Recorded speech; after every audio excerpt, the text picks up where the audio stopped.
నాటి సమయాలు ప్రార్థన చేయగా దేశానికి విజయం.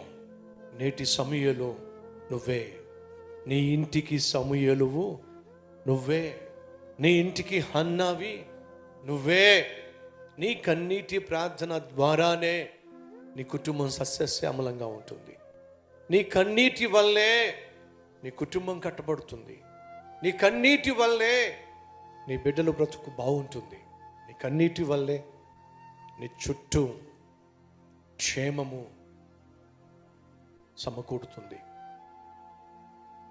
కాబట్టి భక్తుడైనటువంటి సమూయేలు అంటున్నాడు, నేను మీకోసం ప్రార్థన చేయకపోతే నేను పాపం చేసిన వాడిని అవుతాను. ఎందుకంటే ప్రార్థన ద్వారా మీ జీవితాల్లో, మీ బ్రతుకుల్లో, మీ కుటుంబంలో, మీ బిడ్డల భవిష్యత్తు విషయంలో నేను ఎంతో మేలు చేసిన వాడిని అవుతాను. ఎంతో మేలు చేసిన వాడిని అవుతాను. ప్రార్థన చేసే సంగమా, మనం చేసే ప్రార్థనల వల్ల మన సంఘానికి మేలు, మన కుటుంబానికి మేలు, మన బంధువులకు మేలు, మన సేవకు మేలు. కాబట్టి ఖచ్చితంగా మనం ప్రార్థన చేయాలి.